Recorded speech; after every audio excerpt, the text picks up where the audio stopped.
Thank you. Hi there. Thanks for all of you for joining our webinar today. My name is Phat Chiem, and I am the founder of StoryCraft. It is a content marketing and brand storytelling agency here in Los Angeles. Peter, tell us what's up. Hey, so I'm Peter Abraham. I'm a storyteller at heart. I spent years making television commercials and some movies, and then became a CMO. And now I have a content marketing consultancy called the Abraham Studio, and have worked with all different brands, maybe half in sports and then tech and healthcare, and lived through 2001 and 2008. Made a bunch of mistakes. So I'm happy to share what I've learned. Thanks so much for joining us today, Peter. So today we're going to spend about 20 minutes of discussion. Peter and I are going to be chatting about some topics, and then we're going to open it up for about 10 minutes of Q&A after our chat. So we're here today because we want to talk about consumer retention in a crisis, right? So we are facing something that is unprecedented. No one has lived through this kind of disruption in the business world, in the retail world, in the way that we're seeing it now. We're seeing record unemployment, more than 3 million people unemployed in the last week. Macy's is furloughing 125,000 people. Gap is furloughing 80,000 people. So we are seeing something that is forcing brands to really be speaking and communicating with their customers in a really smart way. So we're going to go into some examples and strategies on how you can do that today, how you can speak to your consumers in a way that increases brand equity for the long term. Peter, I'm curious about what you're seeing personally from your clients out there.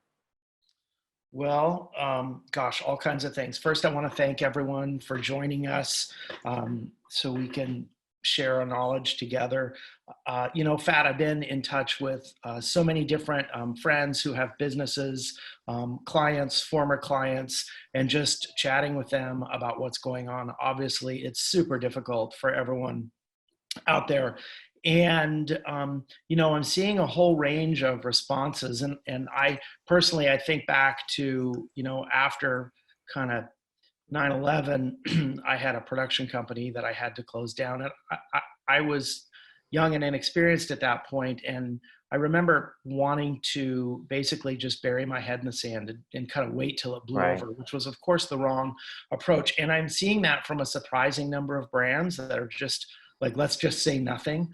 And I think that's the wrong approach. I'm also seeing a few brands that are doing really relevant, timely, thoughtful communication for their community. Generally speaking, I think most organizations could benefit from a kind of 3-point plan when it comes to this stuff. And it's basically a framework. And 3 things you want to communicate right now. Number 1, you want to be honest about the situation. This is a unprecedented, as you mentioned, and really serious situation, both from a health point of view and an economic point of view. So be honest about that. Number 2, express empathy to your community, your customers, your employees, and show them that you understand how hard it is for many of them.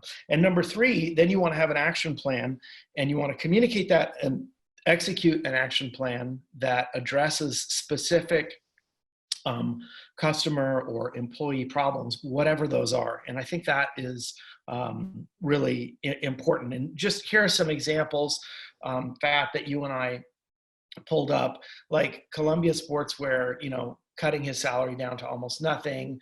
Marriott CEO came out with a very extensive kind of video message. And I thought both of those were very honest. They were, certainly accomplish the, being honest about the situation and expressing empathy to the customers and community.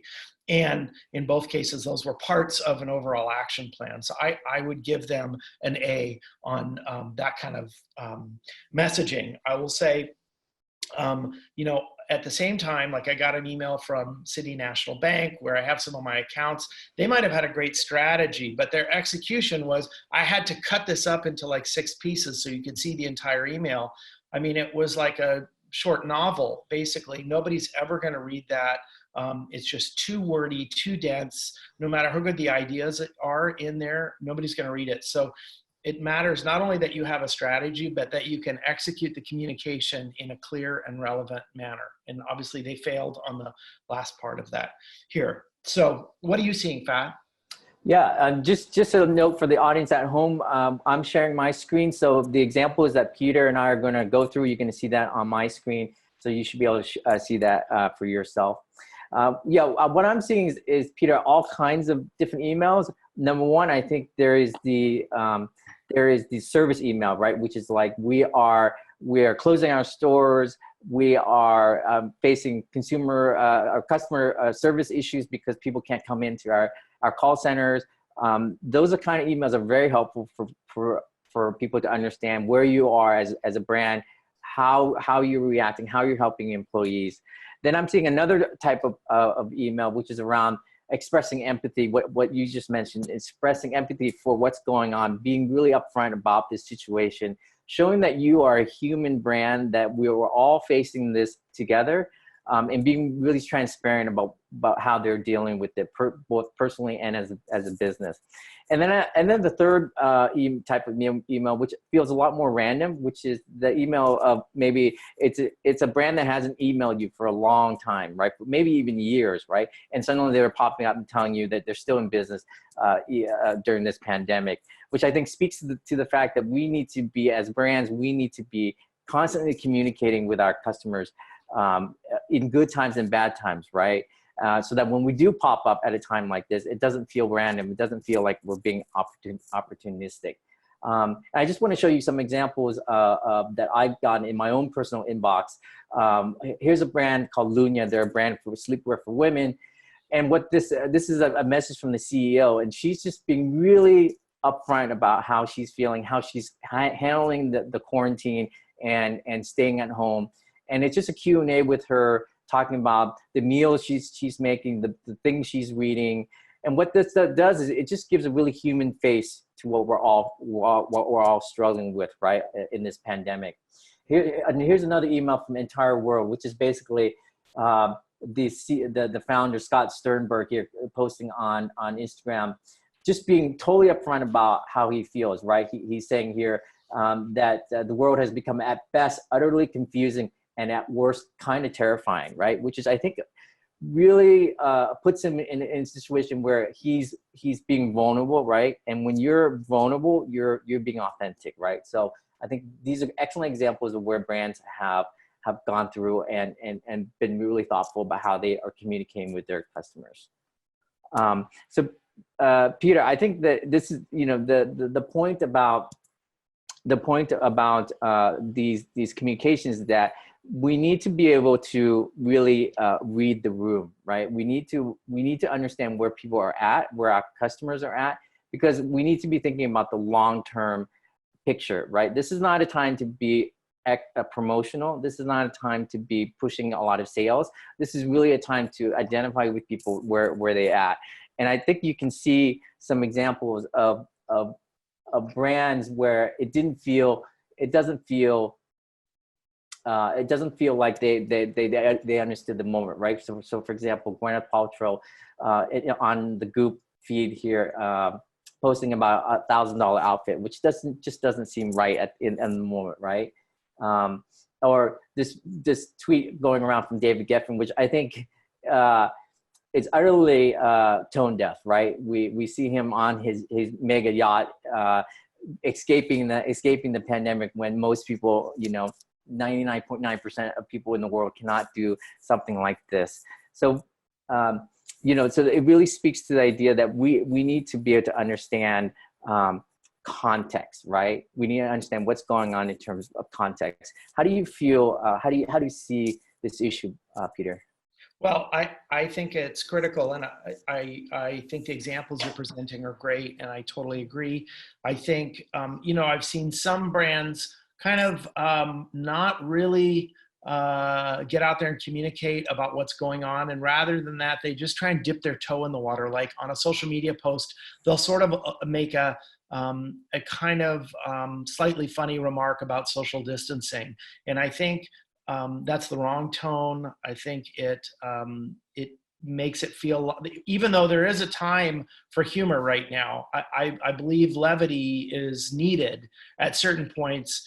You got to really go all in on the communication, and you can't just dip your toe in the water. So I think context is everything right now. Yeah, that's a great point. I just want to show you guys an example from Outerknown, which is an outerwear sports brand. And I think this email letter that they sent out hits the right tone, right? It says here, you have no idea how much your business means to us during this time. If you're not in the mood to shop right now, we totally get it. But when you find yourself needing some comfortable layers along the way to get through these uncomfortable times, we've got you covered. I think that strikes the perfect tone, right? It's acknowledging that maybe shopping is not the thing on everyone's mind. But yet, when you do think about shopping, here's a way to be really comfortable, right? Everyone's in their sweats at home. This is a great time to be promoting that you have these comfortable clothes that people can wear at home.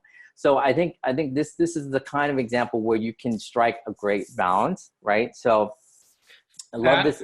Yes. Pat, there's one other thing I wanted to add on this and on context. You know, I think price sensitivity is a huge issue right now. Obviously, what sold 60 or 90 days ago, particularly like in the luxury category or high-end restaurants, may not sell right now. And I've been talking to some friends who own restaurants.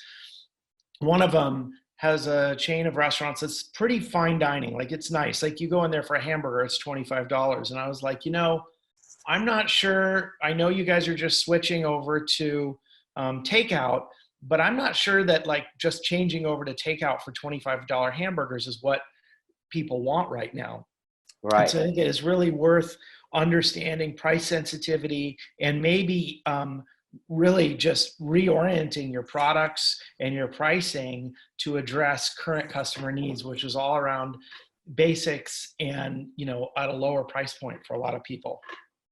No, that's an excellent point. I think what I'm also seeing here is a real sense of community among brands, that this understanding that we're all stuck at home, sheltering in place, and you're seeing some really interesting brand activations out there in terms of helping people go through that, helping people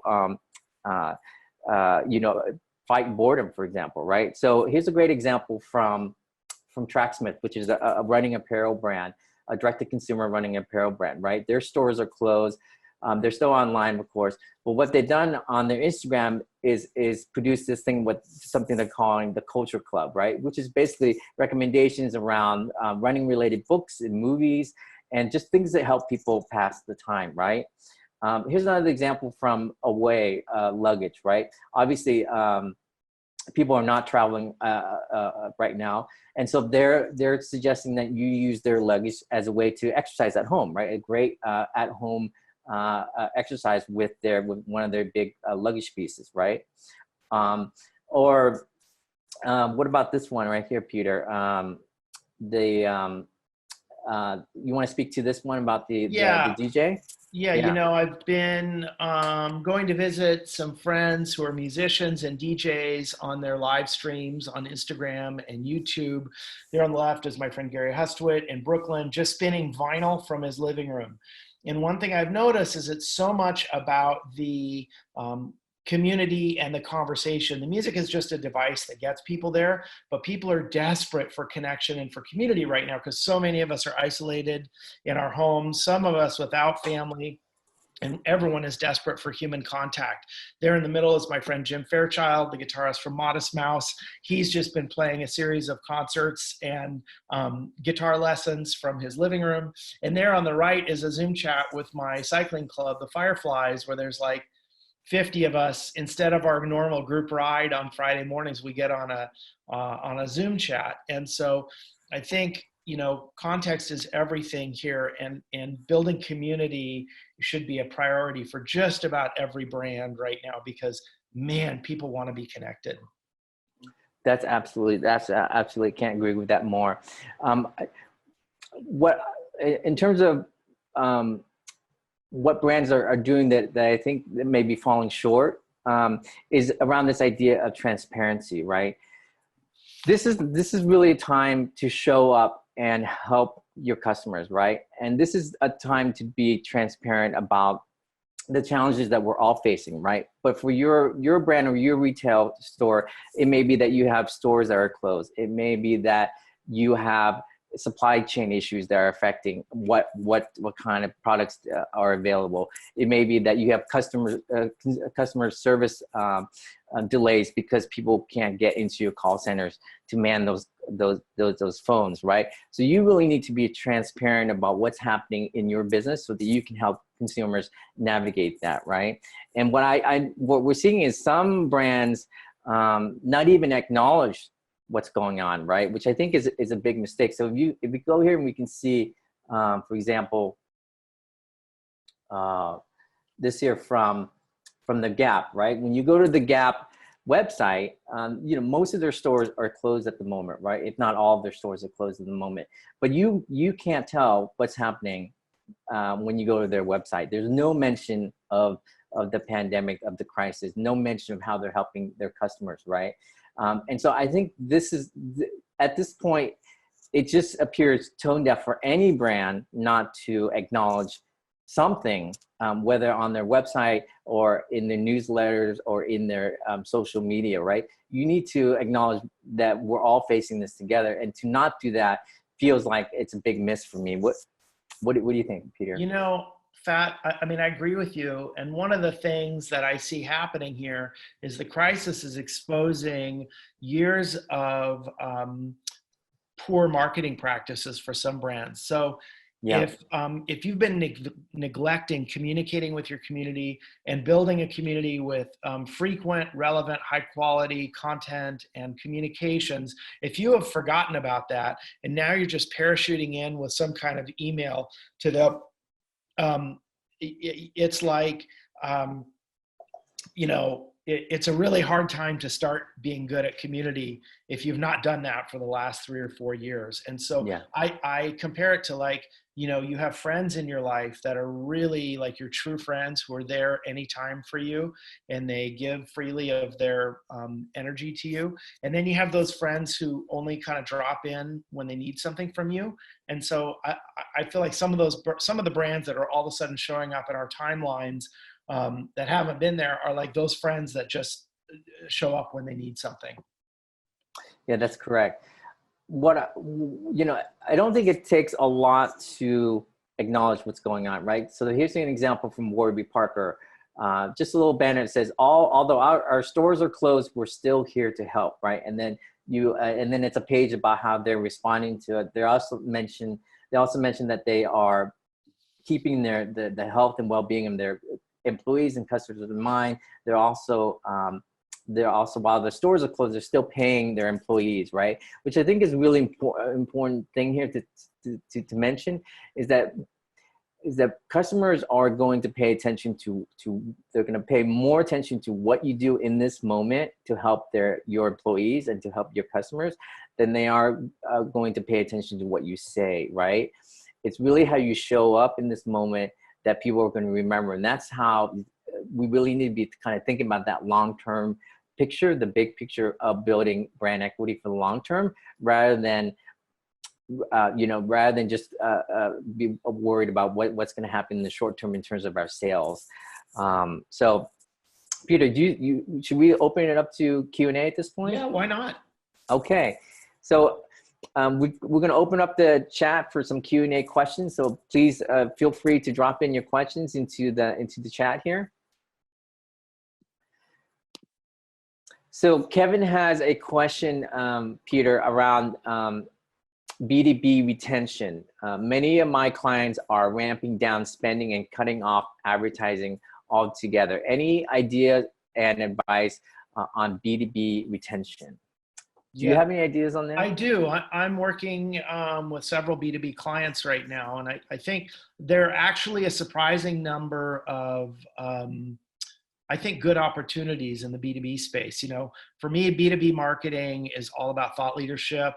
And I think not enough brands in the B2B space really get out there and teach. And so I think there's so many great opportunities to,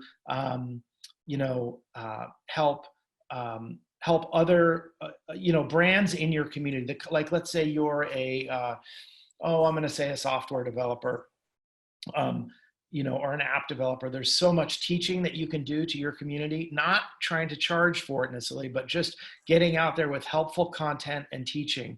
And I think if you think about the kind of posts you could be putting up on LinkedIn, on your website, on Medium, on social media, teaching and learning, case studies, what's working, what's not. I have one client who does,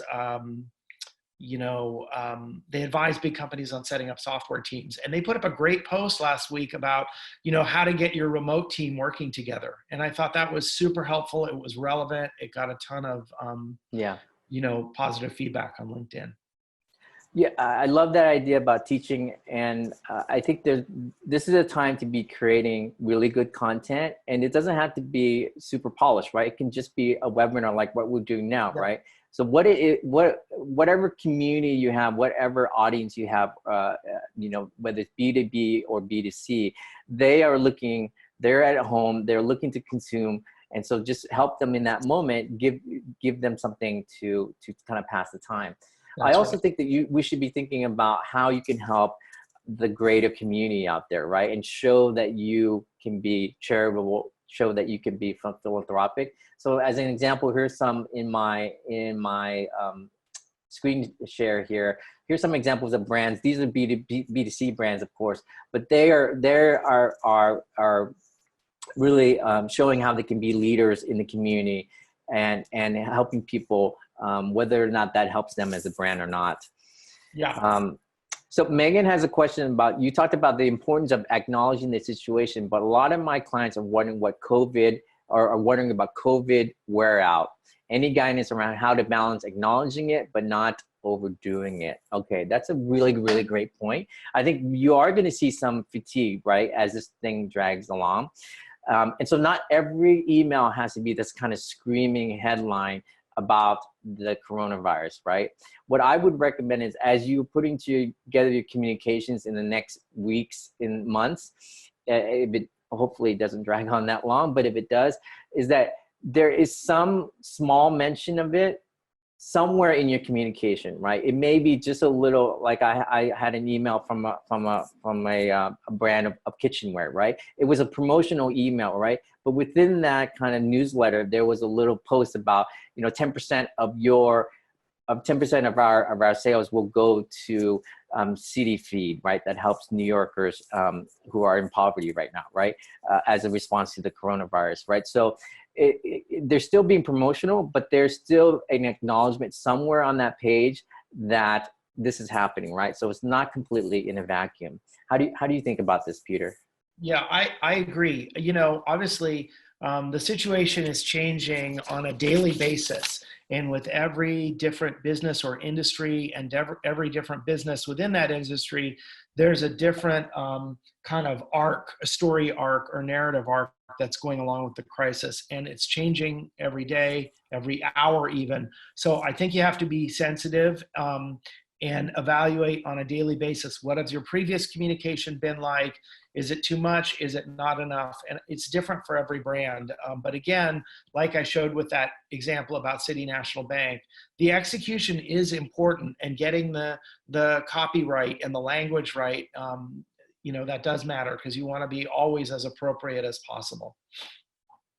Yep, that's true. Ken Moy has another question. I think it's a he. He says, in my network, most field retail teams are being told about their employment status via email. What tangible tips are you giving brands on how to keep teams engaged at this time? Let me see if I can understand this question. So,